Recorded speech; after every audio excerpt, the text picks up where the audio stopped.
Welcome to CCTV World, where every story hides behind the lens and every shadow tells the truth. The Miller family. It was past 10 when Daniel finally finished cleaning the kitchen. The house was quiet, except for the soft ticking of the clock in the living room. Upstairs, his 7-year-old son, Ethan, was waiting for his nightly ritual, a goodnight kiss from Dad. It was their routine ever since Ethan's mother had passed away 2 years ago. If Daniel ever forgot, Ethan just couldn't sleep. Tonight, though, something felt different. The house felt heavier, the air colder.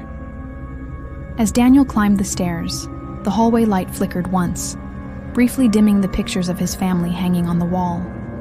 He smiled tiredly and pushed open the door to Ethan's room.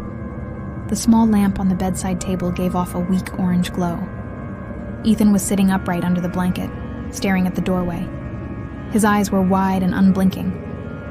A strange grin stretched across his face, wider than usual, too wide. Daniel stopped, uneasy. "Hey, buddy," he said softly. "You still awake?" Ethan nodded slowly. The grin didn't fade. "You okay?" Daniel asked, taking a step closer.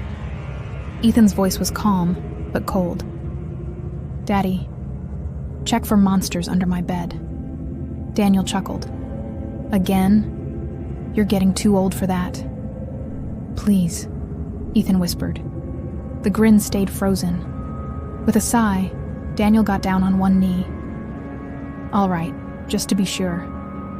He leaned over and lifted the blanket that hung over the side of the bed.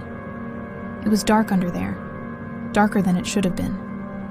He squinted, expecting to see toys or clothes scattered on the floor. But then he saw something else. A pale face, small hands trembling, and wide, terrified eyes staring back at him. It was Ethan, the real Ethan.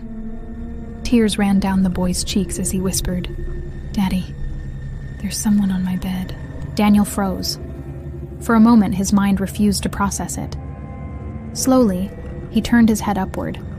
The thing sitting on the bed was still grinning. Its eyes were wrong now, too dark, too hollow. The corners of its mouth twitched unnaturally. It blinked once, slowly, as if mimicking a human gesture it didn't understand. Daniel's heart began to hammer in his chest.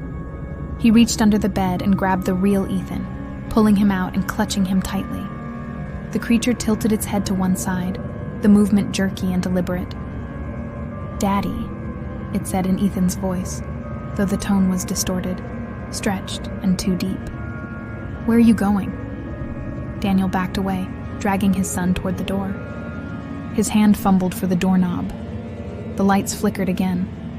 When they steadied, the bed was empty. "Daddy," the voice came again, but this time it was behind him. He turned sharply. Nothing there. The room was empty, but the shadows on the walls seemed to move on their own. He lifted Ethan in his arms and bolted down the hallway. Every light in the house began to flicker wildly. The hallway stretched longer than it should, the distance to the stairs somehow growing. A whisper followed them. 100 little voices murmuring the same words over and over. "Who's in my bed? Who's in my bed? Who's in my bed?" They reached the stairs. Daniel ran down, nearly tripping, and burst into the living room. He locked the front door and looked around. Silence.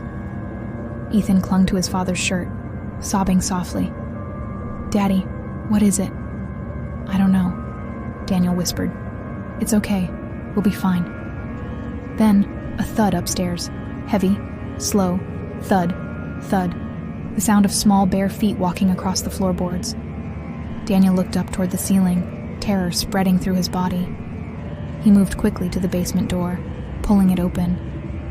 "Come on. We'll stay down here until morning."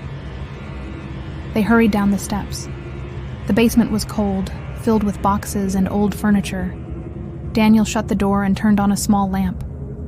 For a while, they just sat there, breathing hard, listening to the silence above. Then came the whisper again. This time, right behind them. "Daddy." Daniel turned. The basement was empty. The lamp began to flicker. The air grew thick and icy. Ethan clutched his father tighter. The voice came again, this time closer, almost in his ear. "You didn't check under your bed." Daniel spun around, and there it was. The figure stood in the corner, half hidden in shadow. It looked exactly like Ethan. Same pajamas, same small hands, but its face was wrong. Its mouth stretched open too wide, revealing a black void instead of teeth. "Go away," Daniel shouted, backing up with Ethan in his arms. The creature took a step forward. The bulb overhead popped, plunging the room into darkness. There was movement, fast, crawling, scratching across the floor. Ethan screamed. Daniel swung a metal pipe into the dark, hitting something solid. The creature shrieked, an unearthly, high-pitched sound, and vanished into the shadows. Silence again. Daniel held Ethan close until his breathing slowed. He whispered, "It's over. It's gone." They stayed like that for the rest of the night, too afraid to move. When the first light of morning slipped through the cracks in the basement window, Daniel dared to go upstairs. The house was quiet. Everything looked normal. The bed was neatly made. The toys were where they should be. He exhaled and smiled weakly. "See, buddy?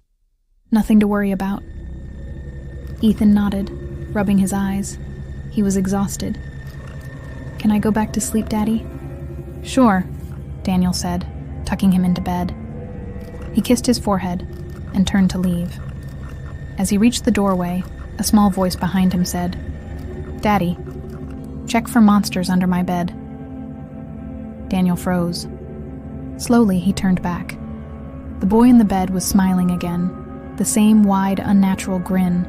From under the bed, a small hand reached out, pale, trembling, and grabbed Daniel's ankle.